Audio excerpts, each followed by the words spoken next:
Hey guys, it's me, DC Purple Diva. Welcome back to my channel. Um, Today I am going to do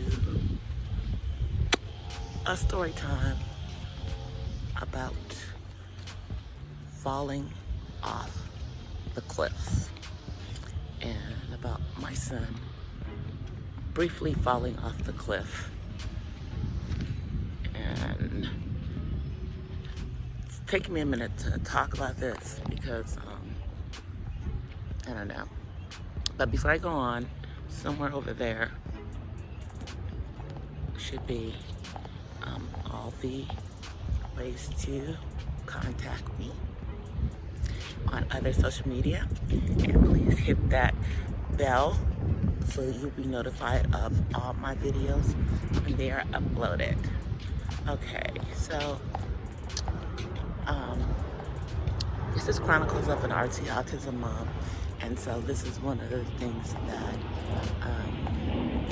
I'm gonna talk about. Yeah, I'm walking in the neighborhood, so yeah, I think I'm gonna go the other way though. I forgot, I wanna go down the street, so it'll take a little longer. I'm gonna go get me some coffee. It's not that warm today. It's been really warm here with fires and stuff. But anyway, let me stop and digress. We're in the middle of a rolling brownout. Thank you, Southern California Edison. So, falling off the cliff for a person on the autism spectrum is when they either matriculate or get their certificate of completion and they're out of school and they don't go to a vocational program or to college or the things that are offered, and they suddenly are not on services. So with my son, although that's not what we wanted to happen for him, it is one of the things that did. He went through school up to the age of 22 because in the state of California, and I'm pretty sure this is around the country, for a person on the autism spectrum, the state is responsible for their educational needs up to the age of 22 if they do not go to college. So my son was not on the track for college for various reasons. And a lot of it has to do with what they had to offer when he started school. But when he got to 22,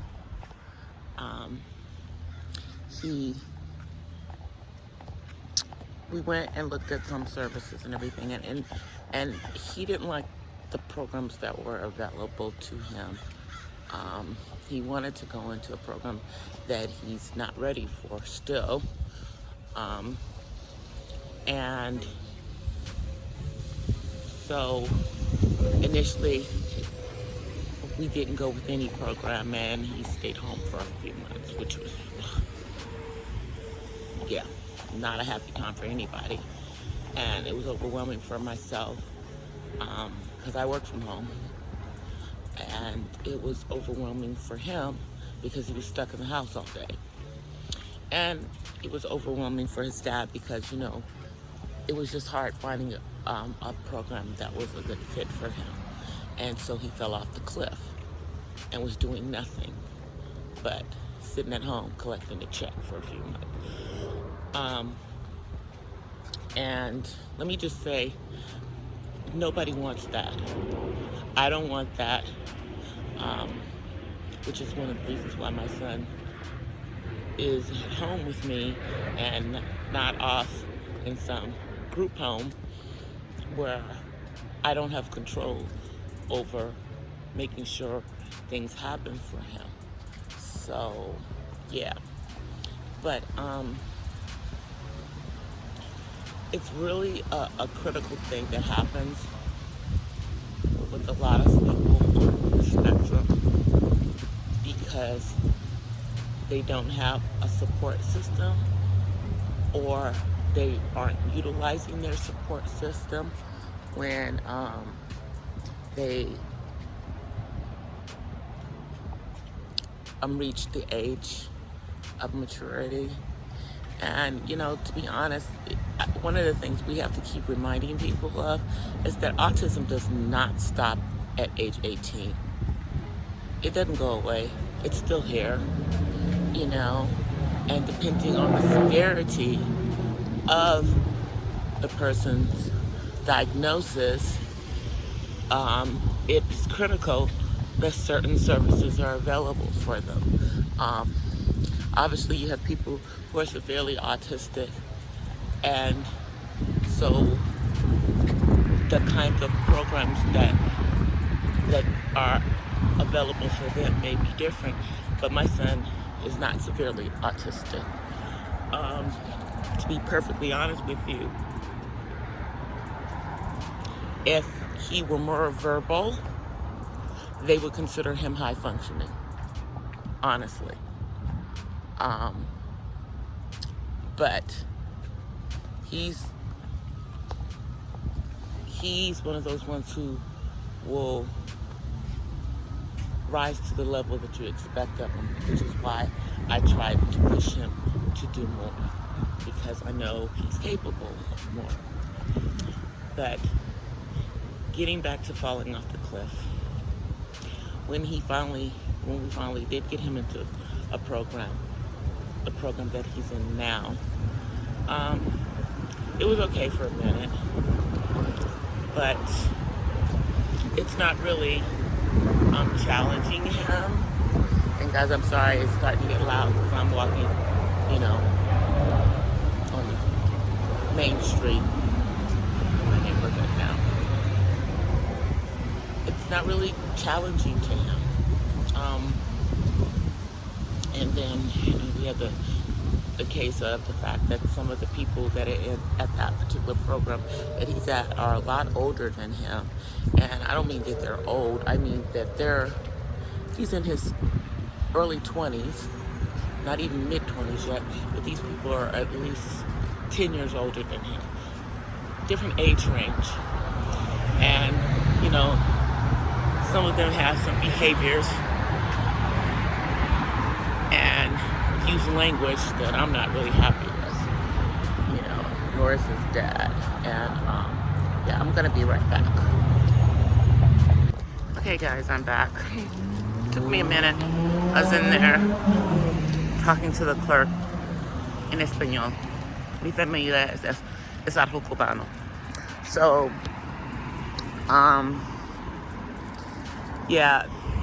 the people in the program that he currently is in are not in the same age range with him. And if he were,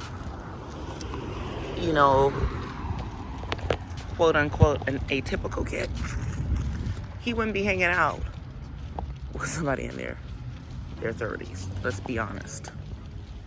And give me 1 second. All right, continuing on.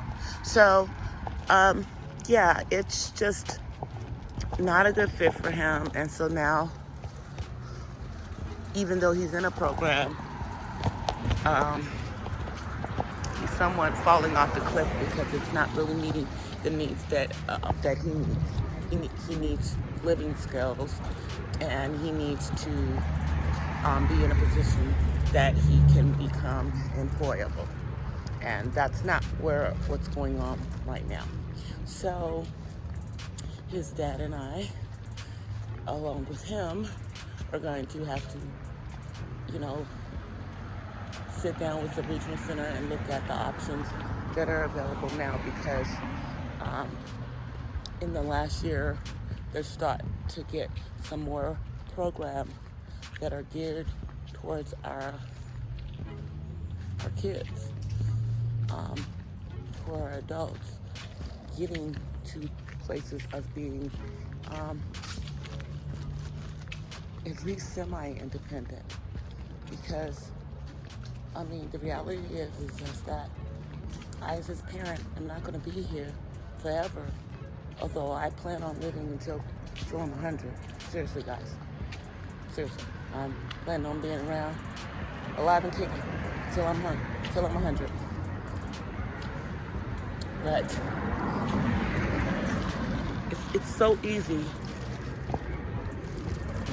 for the kids to fall off the cliff after school, even with parental intervention, simply because it's an overwhelming task trying to find the right program for your kids. It's an overwhelming task. And even though there are programs out there, that doesn't mean that they all fit all kids on the spectrum, you know. And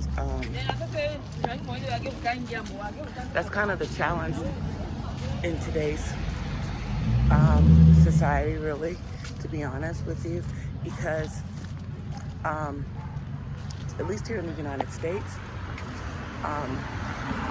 the assistance and everything for them as an adult, obviously, autism is considered a disability, even though it is a neurodiversity, but because it's not the accepted norm, it's considered a disability because many individuals are not able to live on their own, and because of the way that they process things, and it takes them longer to get to certain stages sometimes. But Social Security is making moves towards them being able to take care of themselves and not necessarily lose their Social Security benefits, because let's be real, guys, Social Security is not a living wage. Not a living wage, not at all. Yeah, I got coffee now, so, and I'm finishing up my video. So, the falling off the cliff is a major issue, because even with the things that are out there, some of those programs are not meeting the standards of what they should meet in order for our kids to be able to,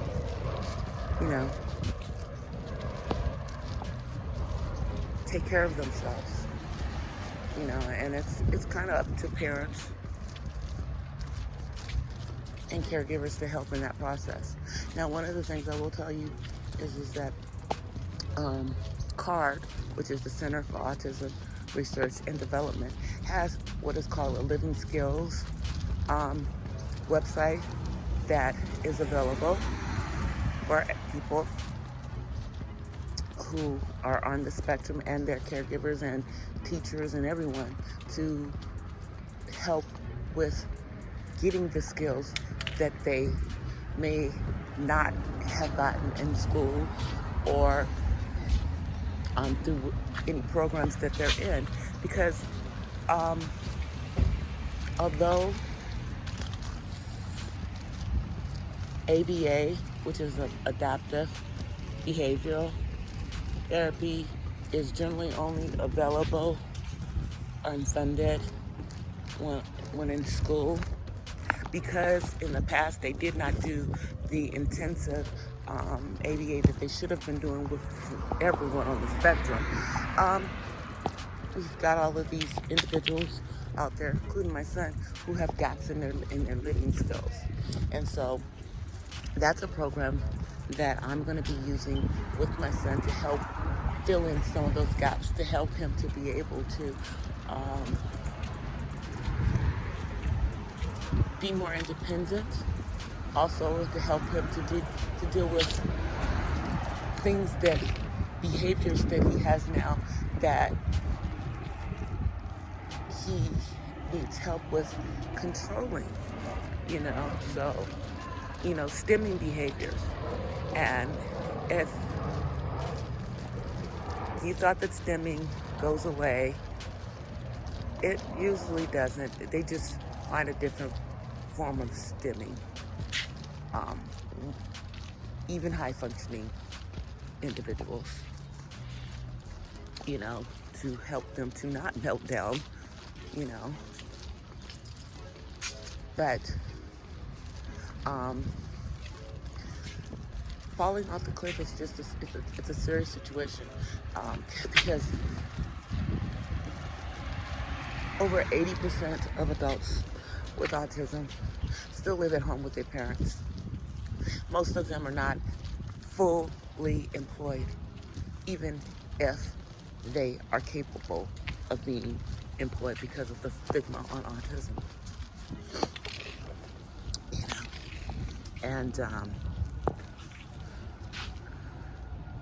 be right back. Okay, so I'm gonna continue, and I'm sorry that this video is just a longer one, but I just feel that kind of what I'm talking about really has to be emphasized, because every year people on the autism spectrum come of age, and a lot of parents are faced with the decisions of how to help their kids to continue with life as adults, and what's available for them.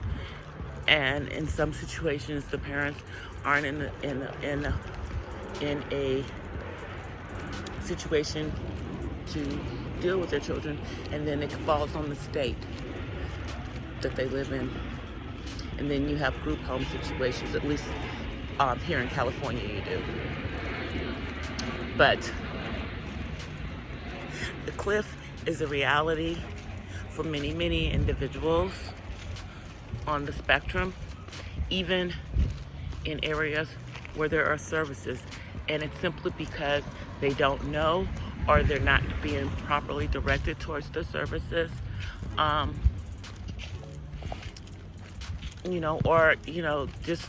just the complications of finding services in their area. But it's really imperative that people on the spectrum are able to learn really living skills, which are more like survival skills. And it looks like the electricity's back on. Praise God for that. And just makes it so much easier for them when there's an availability of resources. Because for many people on the spectrum, there's a gap in their social and living skills education when they come of age. Not their fault, not their parents' fault. It's just the way that it has been for so many years. And we don't want this to continue. We really, really don't. Like I said before, one of the resources that I know that is out there and is available online is called Living Skills. And I know about that one through CARD, which is Center for Autism Research and Development. And they are all over the country, and that is one of the services that they have. So I hope that this has been helpful, really, just to kind of give you guys some perspective of what happens and how people can easily fall off of the cliff, so to speak, on the autism spectrum, and that it's giving you clarity as to what that terminology is and what it really means. So until the next time, guys, I hope that I gave y'all some knowledge in this video, and as always, peace, guys. See y'all.